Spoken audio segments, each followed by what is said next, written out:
algum. E conta o evangelista Marcos, que todos os apóstolos ouviram. No dia seguinte, quando eles passavam por ali novamente, observaram que a figueira estava seca. E daí Pedro olha para Jesus e disse assim: Mestre, a figueira que você amaldiçoou está seca. E Jesus responde: Eu digo para vocês em verdade que aquele que disser a esta montanha, sai daqui e vai ao mar, se joga ao mar, sem hesitar nem um pouco em seu coração, acreditando firmemente que isso vai acontecer, isso realmente acontecerá. É claro que esta passagem de Jesus amaldiçoando uma árvore provavelmente tem um pouco de elemento figurado, talvez até mesmo uma parábola, porque Jesus, sendo o amor em pessoa, muito difícil crermos que ele amaldiçoasse qualquer ser vivo aqui da terra. Mas é preciso que nós extraiamos desta lição, desta passagem, alguns conceitos a respeito principalmente da fé, que é o tema desta noite, a fé que transporta montanhas. Então, quando nós observamos as anotações de Allan Kardec a respeito deste tema, ele vai dizer que a figueira é um símbolo. É o símbolo daqueles que aparentam ser bons, mas daqueles que só aparentam ser bons, porque nada produzem de bom. E Kardec vai dizer que seriam aqueles que talvez falem mais do que façam, aqueles oradores cheios de brilho, mas que as palavras apenas agradam aos ouvidos porque não têm substância. Aquelas pessoas das quais o que vem delas, nenhum proveito pode ser tirado. Kardec vai mais longe, dizendo também que esta figura da árvore, da figueira, também pode representar todos os sistemas, todas as doutrinas que nenhum bem trazem para a humanidade, que tem apenas a aparência, sem produzir nada de bom para a sociedade humana. Quando nós começamos a estudar um pouquinho mais esta passagem, então nós vamos ver que Jesus, de certa forma, condena a nossa inatividade, a nossa falta de interesse em fazer alguma coisa de bom, o fato de sermos estéreis, né? Pegando a palavra do Evangelho, estéreis naquilo que nós podemos realizar de bom para toda a humanidade. E aproveitando a parábola ou o ensinamento de Jesus, ele vai fazer uma ligação exatamente com a fé. Porque os apóstolos comentam que a figueira havia secado. E ele diz, então, gente, se vocês tiverem fé tão pequena quanto um grão de mostarda, vocês podem dizer para esta montanha que saia daqui e vá para lá. Neste estudo da fé do Evangelho segundo o Espiritismo, existe uma passagem lá intitulada Fé, Mãe da Esperança e da Caridade, que o Espírito José, em Bordeaux, 1862, nos traz. E que nós vamos pontuar alguns aspectos desta passagem do Evangelho segundo o Espiritismo, para tentar entender um pouco mais o que Jesus quis dizer com essa coisa de que nós mandarmos uma montanha pular no mar, se tivermos fé, ela vai pular no mar. Se nós pegarmos ao pé da letra, nós chegaríamos à conclusão de que todos nós não temos fé, porque penso eu que nenhum de nós tem essa capacidade de dizer para uma pedra sequer que ela se mova e ela se moverá contrariando as leis da física. Então, vamos tentar traduzir no decorrer do estudo desta passagem do Espírito José alguns aspectos que nos farão, ao término da nossa conversa, entender um pouquinho mais desta perspectiva que Jesus nos apresenta. Bom, o próprio título, que fala que a fé é mãe da esperança e caridade, já nos traz algumas reflexões. Porque mãe é aquela que gera, é aquela que guarda dentro de si a possibilidade de uma nova vida. Mas também não é apenas aquela que gera, é também aquela que alimenta os seus filhos. Então, quando nós pensamos que a fé é a mãe da esperança e da caridade, a primeira coisa que nós podemos entender é que a esperança e a caridade têm a sua formação, a sua constituição e a sua manutenção de vida na fé. Sem a fé, essas duas virtudes talvez fiquem um pouco desestruturadas, um pouco fora de contexto, sem tudo aquilo que elas realmente se propõem a oferecer.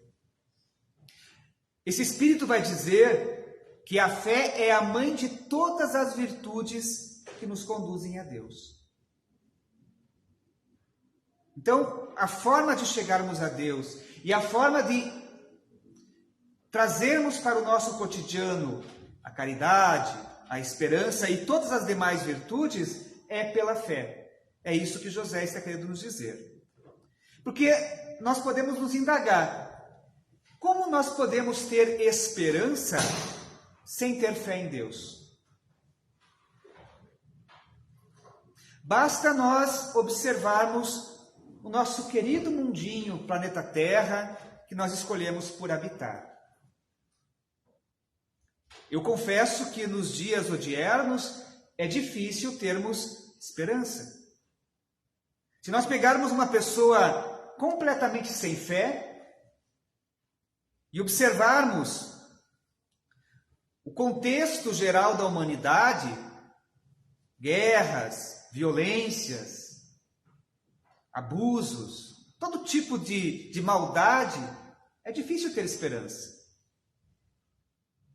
Se nós não acreditarmos que há um planejamento superior, que tudo isso, apesar da balbúrdia, está sendo conduzido por mãos amoráveis dos prepostos de Deus, nós não temos condição de ter esperança de que um dia nosso mundo vai melhorar. Porque a perspectiva de curto prazo, que é a qual nós temos acesso, nos alerta que as coisas só tendem a piorar.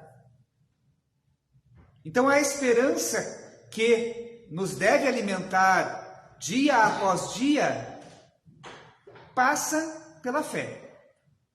Se nós acreditamos em Deus, se nós acreditamos que somos imortais, com certeza nós temos condições de compreender que, apesar das dificuldades aqui da Terra, lá na frente há um objetivo.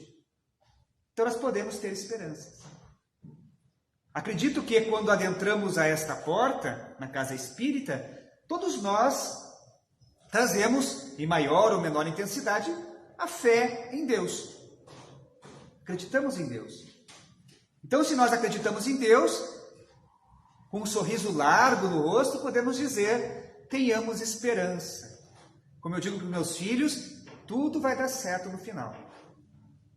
Se não deu certo é porque o final ainda não chegou, né? Então, tenhamos esperança de que as coisas um dia vão melhorar. E também a caridade, ela passa pela fé.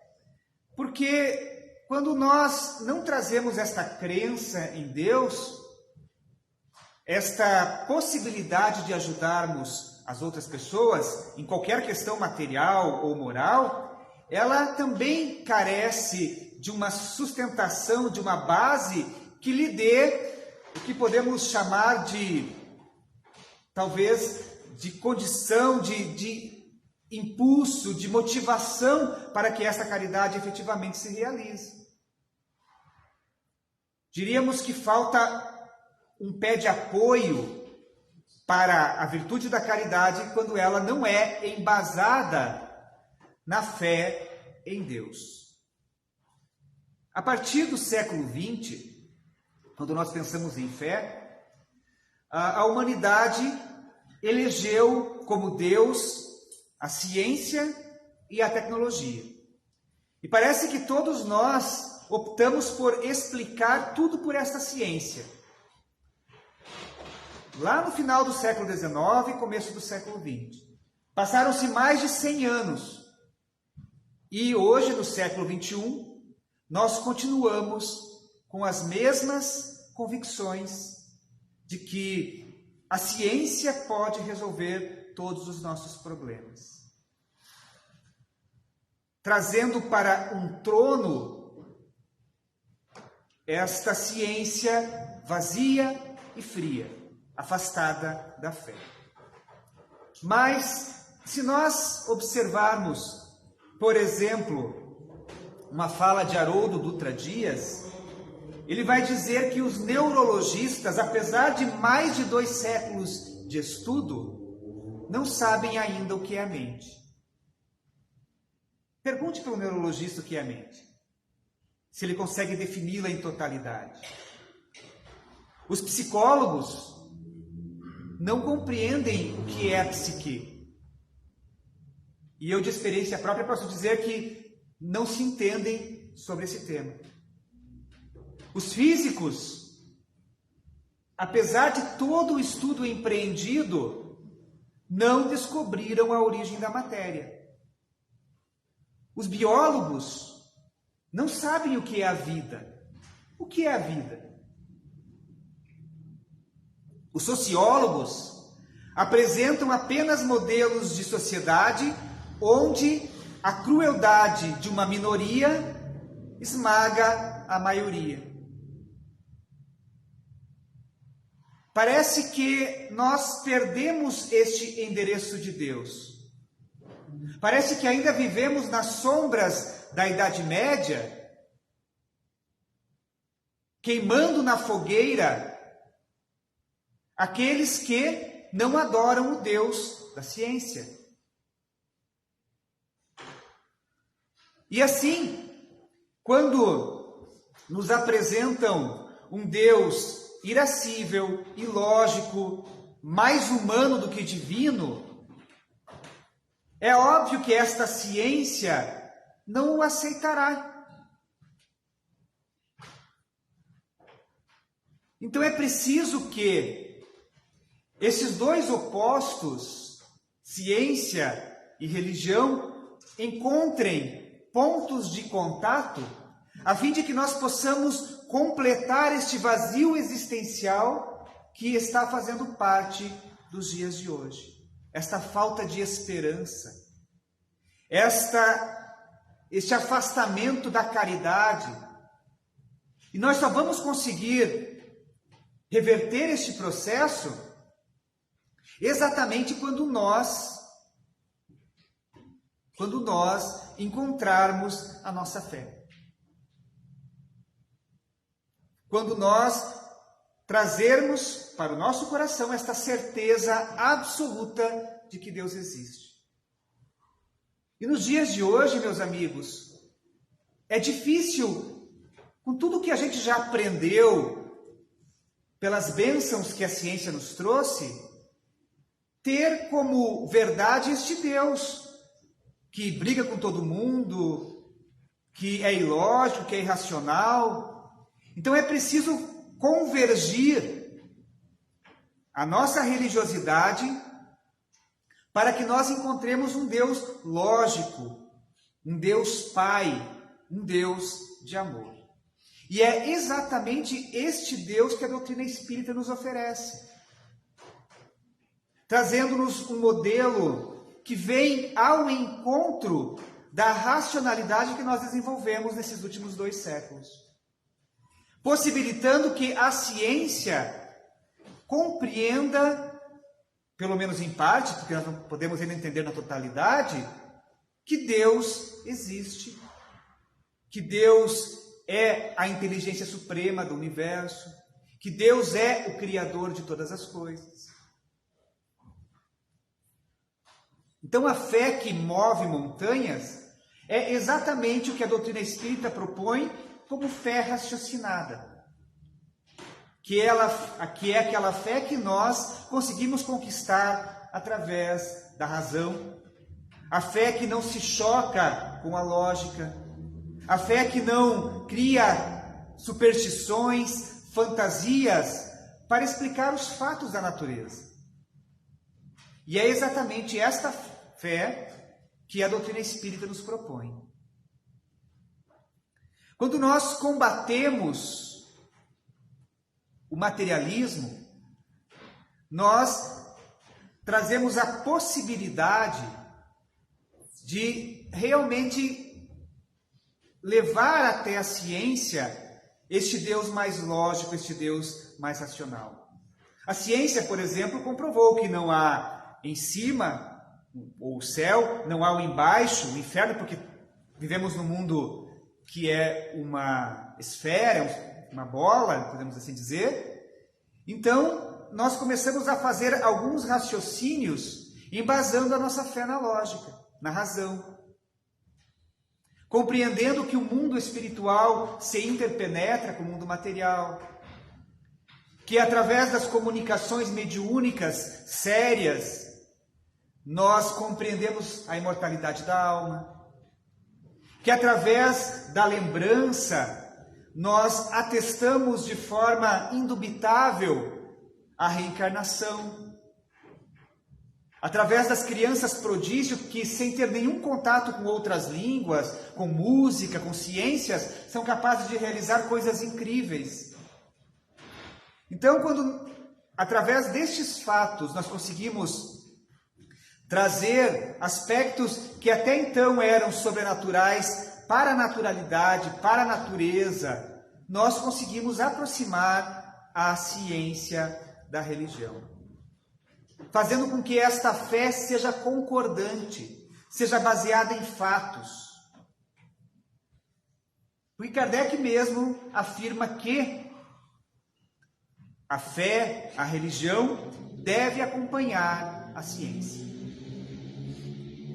José vai dizer assim, nessa mesma mensagem: tende, pois, a fé, com o que ela contém de belo e de bom, com a sua pureza, com a sua racionalidade.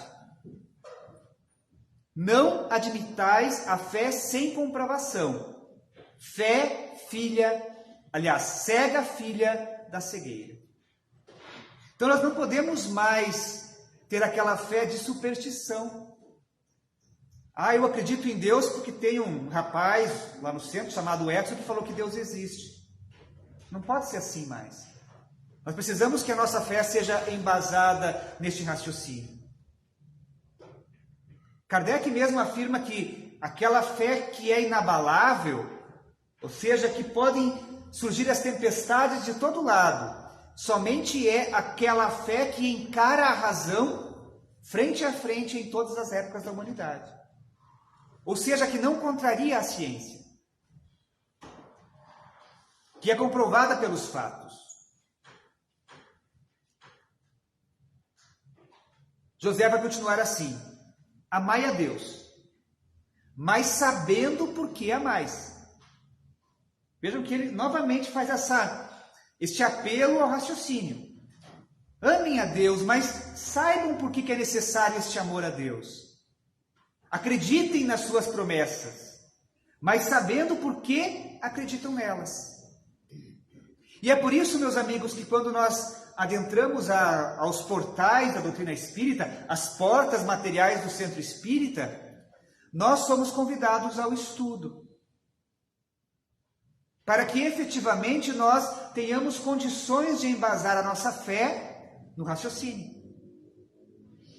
Porque quando nós fazemos este exercício de perscrutar, de estudar, de buscar compreender a natureza, Deus, os espíritos, nós deixamos de acreditar. Nós passamos a saber. Porque não podemos acreditar em Deus. Nós temos que saber que Deus existe. Nós não podemos acreditar que somos imortais. Nós precisamos saber que somos imortais. E saber passa por este estudo, por este aprimoramento, por esta busca incessante do conhecimento espírita. No EJA eu brincava, a Denise está ali nessa terça-feira, que quando a gente se torna espírita, e talvez médico, a gente está falando de mediunidade, dentro da atividade espírita, uma coisa nós temos que ter em mente: nunca mais vamos deixar de estudar. Nunca mais. Porque uma encarnação é muito pouco para nós apreendermos tudo o que a natureza tem a nos oferecer. Para compreender todos os mecanismos das leis naturais, das leis divinas, das comunicações com os espíritos, da mediunidade, da imortalidade, do que nos aguarda além do túmulo. Então, poucos anos que passamos aqui nesta terra são ínfimos diante daquilo que precisamos aprender. Por isso que a doutrina espírita insiste tanto nesse processo de aprimoramento a que somos chamados a todo instante, com a frequência as palestras públicas. Por isso a gente diz que é palestra e passe, porque o principal é a palestra, o passe é um que a mais, é um auxiliar para que nós recebamos talvez um aporte energético, mas o que importa é o conhecimento, o que importa é o que nós introjectamos dentro de nós mesmos, nesse sentido de aprendizado, para embasarmos nossa fé na razão, para que não haja mais espaço para a dúvida. E por conseguinte, aquelas virtudes que José fala anteriormente se constituam dentro de nós, se desenvolvam dentro de nós. Quem de nós, sabendo que é imortal, saber quer dizer não há dúvida, não investiria neste crescimento espiritual, porque sabe que dali a pouco adentrará ao mundo dos espíritos pelo fenômeno da morte. Então, quanto mais nós buscamos através do estudo, quanto mais nós buscamos através do nosso aprimoramento esta fé, mais nós temos condições de desenvolver estas virtudes dentro de nós mesmos. E é assim que a doutrina espírita, aproximando a fé da racionalidade, é o grande instrumento para combater o materialismo. O grande instrumento. Porque o materialismo, meus amigos, tem feito tanto estrago aqui na Terra, tanto estrago. Eu não digo o materialismo como doutrina de uma pessoa, não, eu sou materialista, mas o materialismo disfarçado de religião também. Porque muitos que trazemos alguma concepção religiosa, independente do rótulo, às vezes somos mais materialistas do que os materialistas convictos, colocando tudo o que nós acreditamos na matéria. Se não fosse o materialismo, nós não teríamos invasão de cristãos a outras terras tentando conquistá-las. Não era o Cristo falando isso, não era a fé falando isso. Era esta incerteza de que somos imortais, impondo atitudes desequilibradas nas cruzadas. Se não fosse o materialismo, nós não teríamos os grandes genocídios da humanidade, impondo doutrinas fanáticas aqui e acolá, sufocando o amor e a caridade que deve viger em nossos corações. Se não fosse o materialismo, nós não teríamos países em guerra nos dias de hoje, por um pedaço de terra, que quem sabe facilite alguma operação comercial. Se não fosse o materialismo, com certeza nós teríamos menos suicídios. Nós teríamos menos invasões a escolas. Nós teríamos menos violência. Nós não veríamos jovens em tenra idade buscando o caminho do tóxico, do vício. Então é preciso, como espiritualistas e espíritas que somos, compreender que, através da fé, nós podemos remover estas montanhas, que não são montanhas físicas, mas são as montanhas que ainda atrapalham o desenvolvimento de toda a humanidade, mas também o desenvolvimento de cada um de nós. O crescimento espiritual de cada um de nós. Busquemos, meus amigos, desta forma, solidificar a nossa fé no conhecimento, desenvolvendo as virtudes que nos aproximam do ideal cristão, a fim de que o mundo possa se transformar através da nossa própria transformação. Eu confesso, como sempre, que eu tinha muito mais coisa para falar, mas a gente se entusiasma com um aspecto aqui, né? Eu gosto muito de ciência, então eu fiquei mais nesse aspecto. Mas quem quiser buscar o capítulo 19 do Evangelho segundo o Espiritismo, que fala exatamente da fé que transporta montanhas, é muito interessante para que a gente possa embasar, possa ampliar esse conhecimento. Então fica de lição para casa, antes de dormir hoje, pegar um trechinho dessa passagem do Evangelho e dar uma lida. Agradecemos de coração aos que nos acompanharam pela internet, aqueles outros que estamos aqui presentes, e vamos ao passe. Bom Deus, a tua divina misericórdia nos dá aqueles elementos necessários que nos fazem falta hoje para o nosso crescimento espiritual, para a amenização de nossas dores, para o desenvolvimento das forças com as quais nós poderemos remover as montanhas das dificuldades de nossa vida. Enfim, Senhor, atende nossas necessidades, ampara-nos sempre e fique conosco uma vez mais. Muito obrigado.